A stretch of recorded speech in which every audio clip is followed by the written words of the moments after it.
जय हिंद साथियों, आप लोग कैसे हैं। उम्मीद करता हूं कि आप लोग बहुत ही बढ़िया होंगे। ठीक है, तो आज की इस वीडियो में हम लोग क्लास 12 के साइकोलॉजी के चैप्टर नंबर 6 लास्ट चैप्टर है, जिसका नाम है अभिवृत्ति एवं सामाजिक संज्ञान। क्या है?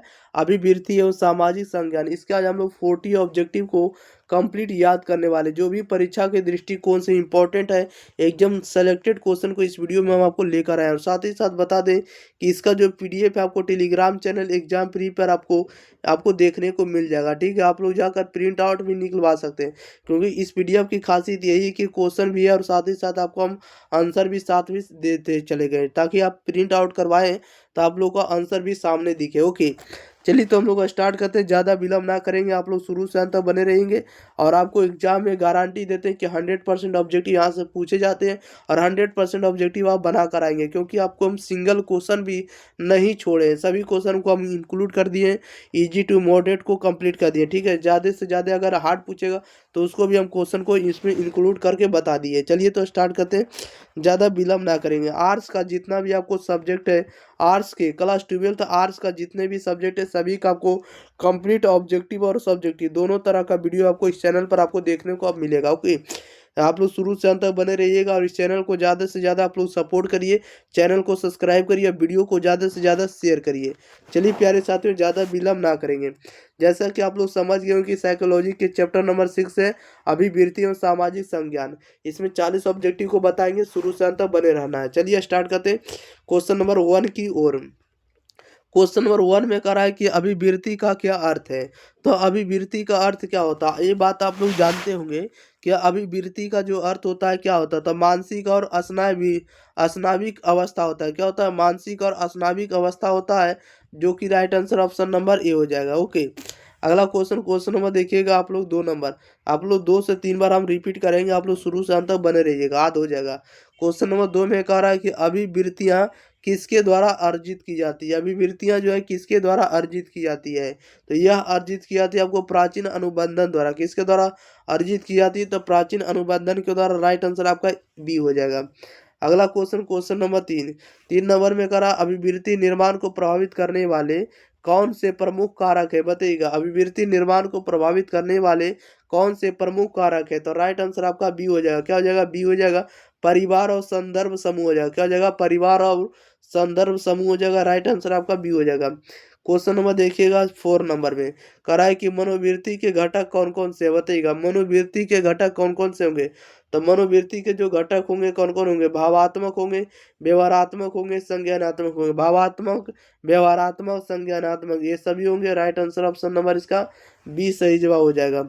अगला क्वेश्चन, क्वेश्चन नंबर 5 नंबर में कह रहा है कि मनोवृत्ति मापन में किस विधि का उपयोग होता है, बताइएगा। मनोवृत्ति मापन में किस विधि का उपयोग होता है। तब मनोवृत्ति सर्वेक्षण का होता है। राइट आंसर आपका ये हो जाएगा। मनोवृत्ति मापन में किसका उपयोग किया जाता है? तो मनोवृत्ति सर्वेक्षण का होता है। राइट आंसर आपका ये सही जवाब हो जाएगा। अगला क्वेश्चन, क्वेश्चन नंबर देखिएगा 6 नंबर की ओर। 6 में कह रहा है मनोवृत्ति किसके द्वारा अर्जित की जाती है। मनोवृत्ति जो है ये किसके द्वारा अर्जित की जाती है। तो मनोवृत्ति अर्जित की जाती है आपको पारिवारिक समाजीकरण के द्वारा। किसके द्वारा? तो पारिवारिक समाजीकरण के द्वारा। Right answer option number C हो जाएगा। अगला क्वेश्चन, क्वेश्चन नंबर 7 में कह रहा है मनोवृत्ति निर्माण में परिवार की क्या भूमिका है, बताइएगा। मनोवृत्ति निर्माण में परिवार की क्या भूमिका होती है, बताइएगा। मनोवृत्ति निर्माण में परिवार की क्या भूमिका होती है। तो परिवार की भूमिका होती है आपको आरंभिक सूचना संप्रेषण होता है। क्या होता है? आरंभिक सूचना संप्रेषण होता है, जो कि right answer option number C हो जाएगा। अगला क्वेश्चन, क्वेश्चन नंबर देखिएगा 8 नंबर में। 8 नंबर में कह रहा है पूर्वाग्रह क्या है, बताइएगा। पूर्वाग्रह क्या होता है। तो पूर्वाग्रह होता है नकारात्मक विचार को पूर्वाग्रह कहते हैं। क्या कहते हैं? नकारात्मक नकारात्मक जो विचार होता है, निगेटिव थिंकिंग जो होता है, उसी को हम लोग पूर्वाग्रह कहते हैं। तो राइट आंसर इसका ए सही बन जाएगा। ओके, क्वेश्चन नंबर देखिएगा आप लोग 9 नंबर में। 9 नंबर में कह रहा है कि पूर्वाग्रह के स्रोत के रूप में अभावग्रस्त लोग क्या करते हैं, बताइएगा। पूर्वाग्रह के स्रोत के रूप में अभावग्रस्त लोग क्या करते हैं। तो ये क्या करते हैं लोग? तो अपनी स्थिति को संपुष्ट करना चाहते हैं। क्या कहते हैं? अपनी स्थिति को संतुष्ट करना चाहते हैं, जो कि right answer option number B हो जाएगा। क्वेश्चन नंबर 10 नंबर में कह रहा है कि अंतर सामूहिक द्वंद्व अंतर सामूहिक द्वंद्व किसके कारण होता है बताइएगा। अंतर सामूहिक द्वंद्व जो होता है ये किसके कारण होता है, तो लक्ष्यों के टकराव के कारण होता है। किसके कारण होता है, तो लक्ष्यों के टकराव के कारण होता है, जो कि right answer option number B हो जाएगा। क्वेश्चन नंबर 11 में कह रहा है कि पूर्वाग्रह को दूर करने का एक उपाय क्या बताइएगा। पूर्वाग्रह को दूर करने का एक उपाय क्या होगा, तो पूर्वाग्रह को दूर करना है, इसके लिए एक उपाय होगा संवाद स्थापित करना। क्या करना, संवाद स्थापित करना, बात विचार करना। Right answer option number A हो जाएगा। अगला क्वेश्चन नंबर देखिएगा आप लोग सीधे 12 नंबर में कह रहा भारतीय समाज में भेदभाव का एक मुख्य आधार क्या है बताइएगा। भारतीय समाज में भेदभाव का एक मुख्य आधार क्या है, तो इसका मुख्य आधार एक है जाति भेद है। क्या है, तो जाति भेद है। Right answer option number B हो जाएगा। अगला क्वेश्चन नंबर देखिए 13 में कह रहा है विश्वास की परिभाषा क्या है बताइएगा। विश्वास की परिभाषा क्या है, तो विश्वास की परिभाषा होता है पिछले अनुभवों का सारांश। क्या होता है, पिछले अनुभवों का सारांश होता है। Right answer option number B हो जाएगा। क्वेश्चन नंबर 14 में कह रहा है कि समाजोपयोगी जो होता है व्यवहार किसे कहते हैं। समाजोपयोगी व्यवहार किसे कहा जाता है, दूसरों की सहायता करना ही समाजोपयोगी व्यवहार कहा जाता है, जो कि right answer option number B हो जाएगा। अगले क्वेश्चन नंबर देखिएगा 15 में कह रहा है कि अभिवृत्ति के कितने घटक होते हैं बताइएगा। अभिवृत्ति के कितने घटक होते हैं, अभिवृत्ति के टोटल कितने घटक होते हैं, 3 घटक होते हैं। Right answer option number C हो जाएगा। अगला क्वेश्चन लेते हैं, क्वेश्चन नंबर देखिएगा 16 नंबर में करा अभिवृत्ति का भावात्मक घटक क्या होता है। अभिवृत्ति का भावात्मक घटक क्या होता है, अभिवृत्ति का भावात्मक घटक होता है भावनाओं की अभिव्यक्ति। क्या होता है, भावनाओं की अभिव्यक्ति होता है। Right answer option number C हो जाएगा। अगले क्वेश्चन नंबर देखिएगा 17 में कह रहा अभिवृत्ति का संज्ञानात्मक घटक क्या होता है बताइएगा। अभिवृत्ति का संज्ञानात्मक घटक क्या होता है, अभिवृत्ति का संज्ञानात्मक घटक क्या होता है, ज्ञान और विचार होता है। क्या होता है, ज्ञान और विचार होता है। Right answer option number A हो जाएगा।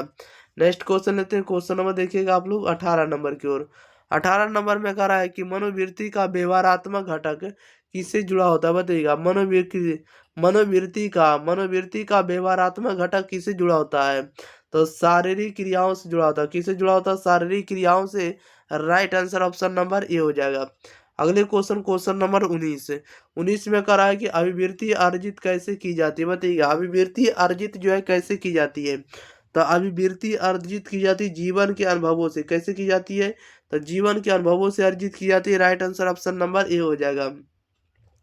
क्वेश्चन नंबर 20 में कह रहा है पूर्वाग्रह की पहचान कैसे की जाती है बताइएगा। पूर्वाग्रह की पहचान कैसे की जाती है, तो पूर्वाग्रह की पहचान की जाती है आपको नकारात्मक विचारों से। कैसे की जाती है, नकारात्मक विचारों से पहचान की जाती है। राइट आंसर आपका बी सही जवाब हो जाएगा। क्वेश्चन नंबर देखिएगा 21 में कह रहा है कि अभिवृत्ति की अस्थायित्व कैसे होती है बताइएगा। अभिवृत्ति की अस्थायित्व कैसे होती है, तो यह परिवर्तनशील होती है। राइट आंसर ऑप्शन नंबर क्या हो जाएगा, तब बी सही जवाब हो जाएगा।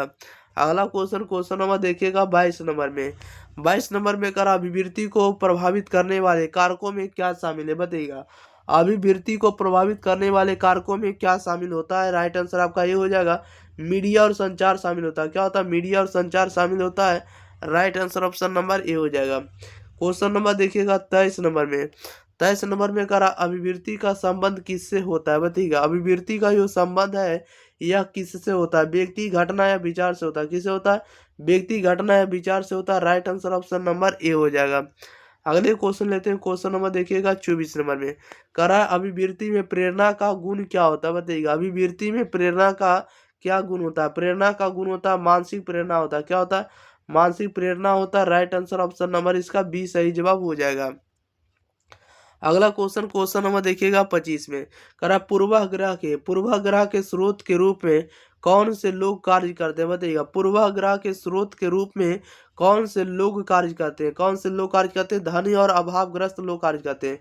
धनी और अभावग्रस्त लोग कार्य करते हैं। Right answer option number A हो जाएगा। अगले क्वेश्चन लेते हैं, क्वेश्चन नंबर देखिएगा 26 नंबर की ओर। 26 नंबर में कह रहा है कि द्वंद्व के समाधान का एक उपाय क्या बताइएगा। द्वंद्व के समाधान का एक उपाय क्या है, तो संवाद और मेल मिलाप है। क्या है, संवाद और मेल मिलाप है, जो कि right answer option number A हो जाएगा। अगले क्वेश्चन लेते हैं, क्वेश्चन नंबर देखिएगा 27 में। 27 में करा पूर्वाग्रह को कम करने का एक तरीका क्या है, बताइएगा। पूर्वाग्रह को कम करने का एक तरीका क्या था? पूर्वाग्रह को कम करने का एक तरीका है सकारात्मक मनोवृत्ति विकसित करना। क्या करना है? सकारात्मक मनोवृत्ति विकसित करना, जो कि right answer option number A हो जाएगा। अगर पूर्वाग्रह को कम करना है तो उसके लिए एक ही तरीका है कि सकारात्मक मनोवृत्ति विकसित करना होगा। Right answer option number A हो जाएगा। क्वेश्चन नंबर लेते हैं 28 नंबर में। करा भारतीय समाज में किस प्रकार का भेदभाव मुख्य रूप से देखा जाता है? ये किस रूप से देखा जाता है, बताइएगा। भारतीय समाज में जो किस प्रकार का भेदभाव मुख्य रूप से देखा जाता है, तो लिंग आधारित भेदभाव को देखा जाता है। राइट आंसर आपका ए हो जाएगा, लिंग भेद को देखा जाता है। क्वेश्चन नंबर 29 में करा है विश्वास विश्वास किस पर आधारित होता है, बताइएगा। विश्वास जो होता है यह किस पर आधारित होता है? तब पिछले अनुभवों पर आधारित होता है। Right answer option number A हो जाएगा। अगला क्वेश्चन, क्वेश्चन नंबर देखिएगा 30 नंबर में कह रहा है कि समाजोपयोगी व्यवहार का उद्देश्य क्या होता है, बताइएगा। समाजोपयोगी व्यवहार का उद्देश्य क्या होता है? समाजोपयोगी व्यवहार का उद्देश्य होता है परोपकार करना। क्या करना? तो परोपकार करना। Right answer option number A हो जाएगा। अगले क्वेश्चन, क्वेश्चन नंबर देखिएगा 31 नंबर में कह रहा है विश्वास क्या करता है, बताइएगा। विश्वास क्या करता है? तो विश्वास क्या करता है, इस बात को बताइएगा। विश्वास करता भविष्य की अंतः क्रियाओं को अर्थ प्रदान करता है। क्या करता है? भविष्य की अंतः क्रियाओं को अर्थ प्रदान करता है। राइट आंसर ऑप्शन नंबर क्या हो जाएगा? ए सही जवाब हो जाएगा। क्वेश्चन नंबर 32 में कह रहा है मनोवृत्ति सर्वेक्षण किसके लिए उपयोगी होता है, बताइएगा। मनोवृत्ति सर्वेक्षण किसके लिए उपयोगी होता है? तो मनोवृत्तियों की माप से संबंधित होता है। Right answer option number A हो जाएगा। मनोवृत्ति सर्वेक्षण किसके लिए उपयोगी होता है? तो मनोवृत्तियों की माप से संबंधित होता है। राइट आंसर ए हो जाएगा। क्वेश्चन नंबर देखिएगा 33 नंबर में कह रहा है कि मनोवृत्ति की विशेषताएं क्या क्या होती है, बताइएगा। मनोवृत्ति की विशेषताएं क्या होती है? तो मनोवृत्ति की जो विशेषताएं होती है अस्थायी और प्रेरित होती है। क्या होती है? अस्थायी और प्रेरित होती है। राइट आंसर आपका ए हो जाएगा। क्वेश्चन नंबर 34 में कह रहा अभिवृत्ति का एक प्रमुख घटक कौन सा है, बताइएगा। अभिवृत्ति का एक प्रमुख घटक कौन सा होगा? तो एक प्रमुख घटक होगा संज्ञानात्मक होगा। क्या होगा? संज्ञानात्मक होगा। Right answer option number A हो जाएगा। क्वेश्चन नंबर 35 में करा पूर्वाग्रह के क्या कारण होते हैं, बताइएगा। पूर्वाग्रह के कारण क्या होते हैं? पूर्वाग्रह के कारण क्या होते हैं? नकारात्मक विचार होते हैं। Right answer option number A हो जाएगा। नेक्स्ट क्वेश्चन लेते हैं, क्वेश्चन नंबर देखिएगा 36 नंबर में। 36 नंबर में कह रहा है कि मनोवृत्ति किसके माध्यम से सीखी जाती है, बताइएगा। मनोवृत्ति किसके माध्यम से सीखी जाती है? तो मनोवृत्ति सीखी जाती है वातावरण के माध्यम से, इन्वायरमेंट के माध्यम से सीखी जाती है। राइट आंसर आपका क्या हो जाएगा? तो ए हो जाएगा। क्वेश्चन नंबर 37 में कह रहा पूर्वाग्रह से बचने का एक उपाय क्या, बताइएगा। पूर्वाग्रह से बचने का एक उपाय क्या था? पूर्वाग्रह से बचने का एक उपाय है सकारात्मक विचारों का विकास। सकारात्मक विचारों का विकास है। राइट आंसर आपका क्या हो जाएगा? तो ये सही जवाब हो जाएगा। अगला क्वेश्चन, क्वेश्चन नंबर 38 में कह रहा है कि द्वंद्व का एक समाधान क्या हो सकता है? द्वंद्व का एक समाधान क्या हो सकता है? तो द्वंद्व का एक समाधान हो सकता है प्रमाण का सहारा लेना। क्या लेना है? प्रमाण का सहारा लेना। Right answer option number A हो जाएगा। अगला क्वेश्चन, क्वेश्चन नंबर 39 में कह रहा विश्वास का एक प्रमुख घटक क्या होता है, बताइएगा। कह रहा विश्वास का एक प्रमुख घटक क्या होता है? विश्वास का एक प्रमुख घटक जो होता है आपको अनुभव होता है। क्या होता है? अनुभव होता है। Right answer option number A हो जाएगा। 40 में कह रहा पूर्वाग्रह को दूर करने का मुख्य तरीका क्या, बताइएगा। पूर्वाग्रह को दूर करने का मुख्य तरीका क्या होता है? तो मुख्य तरीका होता है आपको समूहों के बीच संपर्क का अवसर करना। Right answer option number A हो जाएगा। समूहों के बीच संपर्क का अवसर होगा। Right answer option number A हो जाएगा। चलिए, तो इस वीडियो में आपको 40 ऑब्जेक्टिव था, 40 के 40 ऑब्जेक्टिव को कंप्लीट कर दिया। ओके, तो आपका काम रहेगा कि इस वीडियो को आप लोग दोस्तों के पास जरूर पहुंचाइएगा। प्यारे साथियों, प्यारे शेयर नहीं हो मेरे, आप लोग जरूर शेयर कर दिएगा। चैनल को सब्सक्राइब नहीं किया तो सब्सक्राइब कर देना है। वीडियो को लाइक नहीं किए होंगे तो वीडियो को जरूर आप लोग लाइक कर देंगे। और इसका पीडीएफ आपको यहाँ पर आपको टेलीग्राम चैनल एग्जाम फ्री पर आपको फ्री ऑफ कॉस्ट दिया जा रहा है, इसलिए आप लोग जाकर जरूर वहाँ से डाउनलोड कर सकते हैं। और आप लोग शुरू से अंत तक सभी पढ़ते चलिए, ठीक है रे। क्लास 12 का आर्ट्स का जितने भी सब्जेक्ट है सभी का आपको हम ऑब्जेक्टिव और सब्जेक्टिव आपको हम किताब का आपको टू द पॉइंट आपको हम देंगे। ओके, तो चलिए, तो मिलते हैं हम लोग इसी के साथ। तब तक लिए thank you for watching this video. धन्यवाद।